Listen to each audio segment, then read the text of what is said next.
Կարևորի մասին հաղորդաշարն է եթերում, բարև ձեզ։ Այսօր մենք կխոսենք ուռուցքաբանական հիվանդություններից, իսկ հիմյուրը Կապանի բժշկական կենտրոնի ուռուցքաբան Մարիամ Հովհաննիսյանն է։ Բարև ձեզ բժշկուհի, շնորհակալ ենք շատ մեր ընդունելու համար։ Բարև ձեզ։ Սկսենք ամենասկզբից, մարզում տևական ժամանակ ուռուցքաբան կարելի ասել չի եղել, որ երկար ժամանակով գա եւ աշխատի։ Ինչքան ժամանակ է, որ արդեն մարզի բժշկական կենտրոնում, մարզ կենտրոնի ավելի ճիշտ ծառայություններ եք մատուցում։ Արդեն 5-ից 6 ամիս է, ինչ ուռուցքաբանական քիմիոթերապևտիկ ծառայությունը մատուցում ենք Կապանի բժշկական կենտրոնում։ Եվ կխնդրեի մանրամասնեք առհասարակ խոսքը ինչ ծառայությունների մասին է։ Խոսքը հիմնականում դեղորայքային ուռուցքաբանական ծառայության մասին է։ Մենք պացիենտներին մատուցում ենք քիմիոթերապևտիկ ծառայություն, նաև կատարում ենք իմունոթերապիա, էնդոկրին թերապիա եւ թիրախային բուժում, ինչպես նաև կատարվում են բիոպսիաները ուռուցքների սկզբնական ախտորոշման համար։ Մի փոքր մանրամասնեք էլի դրանք ինչ են, պացիենտը ասեն գալիս է ձեզ մոտ, այսպես հերթականության, որպեսզի ավելի հասկանալի։ Այսպես ասեմ, ուռուցքի ախտորոշման հիմնական մեթոդը հանդիսանում է սկզբում պոլիօրգան կատե հետազոտությունը, որը ուռուցքաբանական հիվանդությունների պարագայում պարտադիր պետք է կոնտրաստով կատարվի։ Երբ որ առաջնային օջախը բացահայտվում է թե որն է, դրանից հետո պետք է հասկանանք արդյոք կան մետաստազներ թե չէ։ Այդ ամեն ինչը կատարվում է կատե հետազոտության շնորհիվ, որից հետո արդեն պետք է առաջնային օջախից անհրաժեշտության դեպքում նաև մետաստատիկ օջախներից վերցրվի հյուսվածքի փոքր նմուրջ, փոքր կտոր, որը իրականացնում է արդեն վիրաբուժը, ինքը փոքր վիրահատական միջամտություն է։ Այդ կտորը ուղարկվում է լաբորատորիա, որտեղ որոշվում է ուռուցքի հիմնական հյուսվածաբանական կամ բջջաբանական տեսակը, որից հետո արդեն ուռուցքաբանը կարող է որոշել բուժման տակտիկան, հասկանալու համար թե սկզբում պետք է կատարվի դեղորայքային բուժում, ճառագայթային բուժում, թե վիրահատություն։ Տեղում դուք միայն դեղորայքայինն եք անում։ Տեղում իրականացնում ենք միայն դեղորայքային բուժումը եւ բիոպսիաները։ Տևական ժամանակ մասնագետի բացակայության պատճառով ենթադրում եմ, որ հիվանդներն էլ դեռ չեն սովորել այդ շարժին, ինչ վիճակում եք հիմա, որ փուլում եք, այսպես ասած, կարծում եմ իրազեկումը փորձում եք բուժման հետ այսպես համատեղել։ Պացիենտների մի մասը արդեն տեղյակ է, որ դիսպանսեր հսկողության տակ գտնվող պացիենտներից շատերը, որոնք արդեն դիմում են տեղամասային պոլիկլինիկա, իսկ մնացած մասի հետ կապված դեռ իրազեկումը ընթացքի մեջ է, հիմնականում իրազեկման խնդիրը դրվում է առաջնային օղակի բժիշկների վրա, ընտանեկան բժիշկների վրա, որ երբ որ սկզբում հայտնաբերվում է ուռուցքային խնդիրը, դա կլինի առաջնային հետազոտություններով, ռենտգեն, ուլտրաձայնային հետազոտություն, դրանից հետո ուղղորդումը կատարվի նեղ մասնագետին եւ փորձենք ճիշտ օգնությունը ցույց տալ պացիենտներին։ Իսկ օրինակ հետաքրքիր է, գուցե շատերը ասեն, գուցե դեղորայքի նշանակումը պետք է մայրաքաղաքում անեն եւ այստեղ միայն այդ քիմիոթերապիան ստանան։ Դուք կարող եք հենց տեղում միանգամից առանց մայրաքաղաք ուղարկելու այդ բուժումը նշանակել։ Ներկա պահին այո, մենք բուժումը նշանակում ենք հենց տեղում, եթե պացիենտը հայտնում է ցանկությունը, որ բուժումը պետք է ստանա Կապանի բժշկական կենտրոնում, մենք ունենք այդ հնարավորությունը բուժումը կազմակերպելու այստեղ, սխեման նշանակելու այստեղ եւ այլևս կարիք չկա, որ պացիենտները ուռուցքաբանության ազգային կենտրոն գնան բուժման սխեման ունենալու համար, այդ ամբողջը կատարվում է հենց մեր բժշկական կենտրոնում։ Ձեզ նման երիտասարդ բժիշկների համար դժվար չէ գալ մարզ կենտրոն, որտեղ որ դեռևս մարդիկ չեն սովորել, որ նման մասնագետ կա, մի քիչ այսպես վստահության խնդիր գուցե կարող է առաջանալ, գուցե իրազեկումն էլ ձեր ուսերին մնա ինչ որ առումով։ Կարծում եմ դժվարություններ կան, ու դժվարությունները միշտ էլ կլինեն, նախ երիտասարդ մասնագետի տեսանկյունից կա անվստահություն դեռ, բայց մենք ամեն ինչ անում ենք, որ պացիենտները լինեն իրազեկված ու փորձենք իրենց ցույց տալ մաքսիմալ բժշկական օգնություն, որպեսզի գոհ մնան պացիենտները եւ Սյունիքի մարզի բոլոր պացիենտները առհասարակ հենց ստանան բուժումը իրենց տանը, որը եւ կոմֆորտի տեսանկյունից կլինի լավ, իրանք չեն անցնի այդ դժվար ճանապարհը, չեն հասնի մայրաքաղաք ու կարծում եմ միայն Կապանում կա, չէ՞, մարզի քաղաքներում կա, մենք փորձում ենք այնպես անել, որ եւ Քաջարյանը եւ Մեղրին իրենք պացիենտները եւս հաշվառվեն մեր մոտ եւ իրենց հակառուցքային բուժումը եւս այստեղ ստանան։ Գորիս Սիսյանը դեռևս ունեցել ենք պացիենտներ Գորիսից, կարծում եմ իրազեկման հետ կապված կլինի, երբ որ կիմանան բոլորը, որ Կապանում կա բժշկական ուռուցքաբանական ծառայություն, կարծում ժամանակի հարց է։ Միայն մեծահասակների հետ եք աշխատում, թե երեխաների հետ։ Այո, ես միայն մեծահասակների հետ եմ աշխատում, թեկուզ պոլիկլինիկայի մակարդակում, եթե ուղղորդելու կարիք կա երեխաներին մինչև 18 տարեկաններին նույնպես կատարում ենք առաջնային կոնսուլտացիան, առաջնային հետազոտությունները, բայց արդեն հակաուռուցքային բուժում երեխաների շրջանակներում չեմ կատարում, արդեն դա ուղղորդվում է մայրաքաղաք։ Ներկա պահին մեծահասակներն են այստեղ օգնությունը ստանում։ Իսկ մեր սարքավորումները որքանով են թույլ տալիս առանց մայրաքաղաք ուղարկելու ճիշտ ախտորոշում անել։ Նու թեկուզ եւ բիոպսիայի լաբորատոր հետազոտությունը կարողանում եք տեղում անել։ Կապանում ունենք Դավիդյանց լաբորատորիան, որը կատարում է ամբողջ ծավալով ախտորոշումը, կատեն, որը եւս կա հիվանդանոցում, ելի ամբողջ ծավալով մայրաքաղաքի ստանդարտներին համապատասխան հնարավորություն է տալիս ախտորոշումը կատարել լիարժեք։ Իրազեկումից անցնենք արդեն հիվանդությանը, ցավոք սրտի մեր շրջապատում չենք կարող հանդիպել մեկին, ով չի առնչվել հիվանդության հետ, ում հարազատը չի առնչվել հիվանդության հետ։ Մի փոքր այսպես մանրամասնենք հիմնականում այս ժամանակահատվածում որ ուռուցքների հետ եք շատ առնչվել եւ ամենաառաջին բանը, որ հիվանդությունը հայտնաբերվում է, ամենաառաջին քայլը որը պետք է լինի ձեզ։ Հիմնական ուռուցքներից չառանձնացնեմ, թե որն է ավելի շատ հանդիպում, բնականաբար բոլոր օրգան համակարգերի տեսանկյունից էլ տեսնում ենք, ուղղակի պետք է կարծում եմ պացիենտների շրջանակում կատարվեն իրազեկման աշխատանքներ, որ օրինակ եթե պացիենտը ունի մաշկի խնդիրներ, ունի մաշկային խալեր, բաց գույնի մաշկ, մաշկի վրա չլավացող վերքեր, բերանի խոռոչում չլավացող վերքեր, չպարզաբանված փսխումներ կամ օրինակ, չգիտեմ, կղանքում արյունային արտադրություն, կրծքագեղձում շոշափող գոյացություն, ինքը անմիջապես դիմի բժշկի, չհետաձգի բժշկին դիմելը, դա ամենակարևոր քայլերից է, որովհետև պացիենտների միստվար զանգված բժշկին դիմում է արդեն բավական երկար ժամանակ գանգատները ունենալով ու բարձիթողի իրավիճակում, ինչը դժվարացնում է բնականաբար իրանց բուժումը։ Ինչքան պացիենտը շուտ կդիմի բժշկին, շուտ թեկուզ տեղամասային պոլիկլինիկա շուտ կսկսի հետազոտվել, այնքան եւ բժշկի համար կլինի ավելի հեշտ բուժումը կազմակերպել, այստեղ ստադիաների հետ է կապված։ Եթե մենք ուռուցքը տեսնում ենք առաջին, երկրորդ ու երրորդ ստադիայում, մենք խոսում ենք որ կարող ենք պացիենտին հասնել լիարժեք առողջացման։ Իսկ 4 ստադիայի ուռուցքների պարագայում բնականաբար լիարժեք առողջացման մասին հարց չի բարձրանում եւ մենք ունենք ժամանակավոր լավացում։ Ուռուցքը լինելով քրոնիկ հիվանդություն, ինքը անցնում է ախտադադարներ եւ հետո արդեն նորից կրկնողություններ։ 4 ստադիայում մենք ունենալով ուռուցքի որոշակի իրավիճակում կանգնեցում, ուռուցքաբանական հիվանդության, մենք սպասում ենք միևնույնն է, որ կարող է շուտով կրկնվի այդ process-ը։ Իսկ արդեն վաղ ստադիաներում հայտնաբերված ուռուցքների պարագայում, երբ որ մենք գնում ենք լիարժեք առողջացման, բնականաբար կրկնողության վտանգը, ռիսկը ավելի փոքր է եւ ավելի ուշ է տեղի ունենում։ Իսկ կան տեսակներ, որոնք անկախ ստադիայից, աստիճանից, թե որ աստիճանի է, իրանք ագրեսիվ են։ Չեմ կարծում, որ այդպիսի ուռուցքներ հանդիպած լինենք, բնականաբար կան ուռուցքներ, որոնք շատ ագրեսիվ են եւ բուժմանը դժվար են ենթարկվում։ Կրծքագեղձի քաղցկեղի որոշ տեսակներ կան, որոնք բավականին ագրեսիվ են, կան թոքի ուռուցքների առանձին տարատեսակներ, մելանոման մաշկի ուռուցքներից ինքը բավականին ագրեսիվ է։ Եվ կան ուռուցքներ, որոնք կարող են հենց բուժման ֆոնի վրա պրոգրեսիվել, այսինքն մենք կսկսենք բուժումը, սակայն արդյունավետություն չենք ունենա։ Դրա համար ինչքան որ շուտ սկսենք, ժամանակ չկորցնենք։ Այդ ժամանակը կարող կորցնենք եւ ախտորոշման ընթացքի վրա, երբ որ բժիշկը, չգիտեմ, ինչ որ պայմաններում կսխալվի ախտորոշման հարցում, կարող են կորցնել եւ նրա վրա, որ ուշ է դիմել եւ բնականաբար կարծում եմ, որ 4 ստադիայում մենք առհասարակ արդեն լիքը ժամանակ ենք կորցրել պացիենտը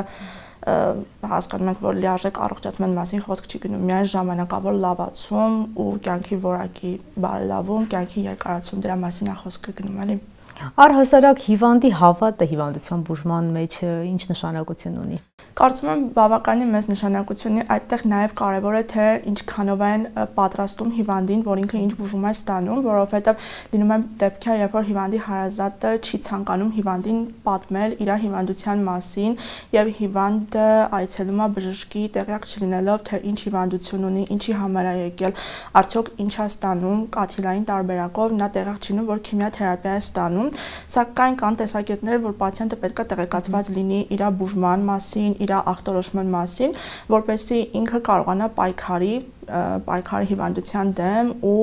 ընթացքը կարծում եմ այդպես ավելի հեշտ է լինում։ Այո, երևի թե այդպես բժշկի հետ համատեղ կաշխատեն, իսկ թաքցնելով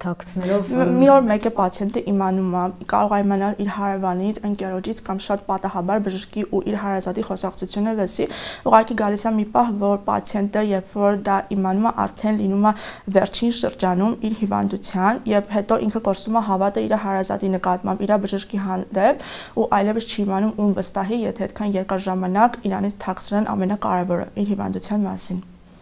Գուցե եւ մարդիկ կան, ովքեր որ իրենց առողջության հանդեպ ուշադիր են, բայց ասենք շատ բարդացված ստադիայում ինչ որ գախնի այսպես հիվանդությունը զարգանում է օրգանիզմում եւ մարդիկ պարզապես ոչ մի ախտանշան չունեն եւ չեն դիմում բժշկի։ Այդպիսի դեպքեր շատ կան, այդ որ տեսակներն են, որ ուռուցքը ինքը առհասարակ այնպես է ընթանում, որ իր զարգացման 3-4 ժամանակահատվածը ընթանում է առանց կլինիկական նշանների։ Ուռուցքը սկսվում է բջջում տեղի ունեցած մուտացիաներից, երբ որ նորմալ բջիջները իրանք կան բիոմեխանիզմներ, որ բջիջը աճեց, բազմացավ, զարգացավ, հետո գնաց իր մահվանը, ապոպտոզին, երևույթը այդպես է կոչվում։ Սակայն ուռուցքային բջիջներում այդ բիոմեխանիզմները խախտված են եւ բջիջները արագ սկսում են բազմանալ, տեղի են ունենում պարբերաբար մուտացիաներ, բայց այս ամեն ինչը բնականաբար կլինիկորեն չի դրսևորվում սկզբնական փուլերում։ Այսինքն ուռուցքային բջջի ամբողջ ընթացքը 3/4-ը մենք համարյա չենք տեսնում ու արդեն վերջում 1/4-ը մենք սկսում ենք տեսնել։ Օրինակ թոքի ծայրամասային պերիֆերիկ ուռուցքների ժամանակ մենք չենք տեսնում արյունախխում, հազ, համարյա անկլինիկա ընթացող ուռուցքներն են ու շատ հավանական է, որ հենց 4 ստադիայում էլ այդ ուռուցքները հայտնաբերվեն, երբ որ կունենան մետաստազ ու այլ օրգան համակարգի կողմից կունենանք արտահայտված կլինիկա, օրգանիզմի ֆունկցիայի խանգարում ու այդ ժամանակ կիմանանք, որ հիվանդը ուներ ուռուցք։ Այսինքն մենք չենք տեսնում առաջնային օջախը, չենք իմանում, որ այդտեղ խնդիր կա, տեսնում ենք օրինակ մետաստազը, օրինակ գլխում մետաստազ, իր կլինիկան, գլխապտույտը, օրինակ, հիվանդը սկսում է հետազոտվել, կատե հետազոտության ժամանակ մենք տեսնում ենք, որ առաջնային օջախը թոքում է ու խնդիրը այնտեղից է գալիս։ Իսկ ինչ անի մարդը, ով իր առողջության հանդեպ ուշադիր է եւ հաշվի առնելով ինչ-ինչ գործոններ, որ գուցե գենետիկ, այսպես գործոնն է շատ մեծ նշանակություն ունի, կարող է եւ իր օրգանիզմում է լինի, ինչ անենք կանխարգելել։ Առհասարակ ուռուցքի պատճառները պետք է իմանանք, թեկուզ ինքը բազմագործոն հիվանդություն է, այդտեղ կարող են լինել պատճառները գենետիկ նախատրամադրվածությունը, վնասակար սովորությունները, ծխելը, ալկոհոլը, ավելորդ քաշը, սնվելը, իհարկե նաեւ անկանոն սնվելը, եւ ստրես բնականաբար, ուլտրամանուշակագույն ճառագայթները, ռադիացիան, այս բոլորը իրար գումարվելով օրգանիզմում կառաջացնել որոշ տեղաշարժեր, որը կբերի բջջի փոխակերպմանը ուռուցքային բջջի։ Ու պարբերաբար պիտի հիվանդը պետք է մասնակցի սկրինինգային հետազոտություններին, որոնք կատարվում են ուռուցքի շուտ հայտնաբերման, կանխարգելման եւ բուժման նպատակով։ Հայաստանում կատարվող սկրինինգներից օրինակ կրծքագեղձի քաղցկեղի սկրինինգը, իսկ ներկա պահին Կապանի բժշկական կենտրոնում կատարվում է հաստաղիքի ուռուցքի ախտորոշման համար կատարվող սկրինինգը, կոլոնոսկոպիա հետազոտությունը, որը լրիվ կատարվում է պետպատվերի շրջանակներում, ու առհասարակ անհրաժեշտ է, որ բոլոր մարդիկ գոնե 5 տարին մեկ անգամ անցնեն կոլոնոսկոպիա, ու նաև կղանքում թաքնված արյան հետազոտությունը, դա էլ անհրաժեշտություն է արդեն տարին մեկ անգամ, որը հնարավորություն կտա ավելի աչալուրջ լինել եւ բնականաբար ճիշտ ժամանակին ախտորոշել։ Իսկ եթե կան գանգատներ, դա կլինի օրինակ արյունային արտադրությունը, աղիների դժվար գործելը, քրոնիկ փորկապությունը կամ քրոնիկ փոլուզությունը, կղանքի գույնի մքացումը կամ թեկուզ բացացումը, այս ամեն ինչը կարող վկայի այն մասին, որ հնարավոր է եւ պատճառը լինի ուռուցքային հիվանդությունը։ Իսկ սովորական արյան հետազոտությամբ տարեկան ասենք թե 2 անգամ մարդը որոշում է ուղղակի բիոքիմիական անալիզ հանձնել, չգիտեմ, այդպես կարող հնարավոր է որ այդտեղ արդեն որոշակի խախտումներ ցուցանիշների ցույց տան, որ մի բան օրգանիզմում այն չէ, բայց մարդը իրեն լավ է զգում։ Կան ուռուցքներ, որոնց օրինակ բնորոշ է անեմիայի առաջացումը, դա կարանի ստամոքսի ուռուցքի ժամանակ։ Դե անեմիան ինքը կդրսևորվի գլխապտույտով, սրտխառնոցով, ընդհանուր թուլությամբ, մաշկի գույնի բացացումով, բայց բնականաբար մենակ անեմիայով առաջնորդվել ու պացիենտին միանգամից ասել, որ հնարավոր է քոմոդ մի որևիցե օրգան համակարգի անկալոգիա են կասկածում, դա ճիշտ չի։ Ինու ստամոքսի ուռուցքների մեծ պարագայում բնականաբար անեմիան լինում է, բայց մենակ դրանով առաջնորդվելով չէ, բայց եթե օրինակ մենք ունենք հեմոգլոբինի քանակի նվազեցում կամ բարձրացում, լեյկոցիտների քանակի փոփոխություններ, տրոմբոցիտների քանակի փոփոխություններ, պետք է սկսեն մանրամասն հետազոտել, գտնել խնդիրը, թե ինչն է եղել պատճառը այդ արյան ցուցանիշների տեղաշարժերի։ Ինչու հարցի, որովհետև շատ հաճախ մարդիկ հենց թեկուզ արյան ընդհանուր անալիզ են հանձնում եւ չեն խորանում այդ փոփոխությունների մեջ, հա դե ոչինչ լեյկոցիտ է, դե մի քիչ գրիպ է, լեյկոցիտը մի քիչ բարձր է կամ արյունը պակաս է, դե ոչինչ կպատահի բան ու այդպես ուշադրություն չեն դարձնում, բայց պարզվում է հիվանդությունների։ Եվ սովորական եւ սոնոգրաֆիական հետազոտություն տարեկան 1 կամ 2 անգամ կարելի է անցնել։ Դե գոնե հա թոքերի ռենտգեն կրծքավանդակի ռենտգեն հետազոտություն, որովայնի օրգանների սոնոգրաֆիա, այդ ամեն ինչը ցանկալի է, որ բոլորս պարբերաբար թեկուզ 6 ամիսը մի անգամ այցելենք տեղամասային պոլիկլինիկա ու թեկուզ առաջնային ուղղակի շրջանակներում էլ անցնենք։ Իսկ ինչ վերաբերվում է արյան հետազոտություններին, լինում են քրոնիկ արյան կորուստներ, թաքնված արյան կորուստներ, երբ որ օրինակ լինում է կղանքի գույնի փոքրինչ մքացում կամ չգիտեմ մեզի գույնի փոփոխություն, ու լինում է որ պացիենտը առհասարակ ուշադրություն չի դարձնում այդ ամեն ինչին։ Օրինակ միզապարկի ուռուցքների ժամանակ արյունամիզությունը շատ արտահայտված երևույթ է, բայց սկզբում բնականաբար թարմ արյուն չեն տեսնում են մեզի գույնի փոքրինչ մքացում, ու մինչև չի հասնում այն պահին, որ հիվանդը սկսում է միզել արյուն, բնականաբար ինքը չի դիմում բժշկի, երբ որ դանակը ոսկորին չի հասնում էլի փաստացի։ Ու նույնն էլ մնացած պարագաներում թոքի ուռուցքների ժամանակ հնարավորաբար հիվանդը ունենա երկար ժամանակ հազ, ջերմություն ունենա կամ այլ գանգատներ կրծքամարմնի հատվածում, բայց մինչև արյունախխում չլինի, մինչև ինքը թարմ արյունը չտեսնի, հնարավոր է հենց այդ գանգատով են ինքը առաջին անգամ բժշկի գնա։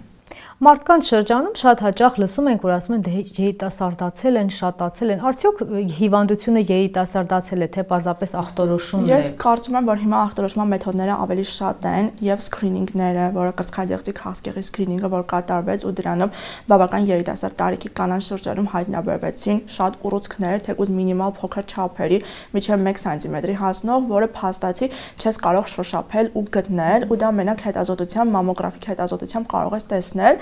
Ու կարծում եմ հենց այն է, որ մենք ունենք ավելի մեծ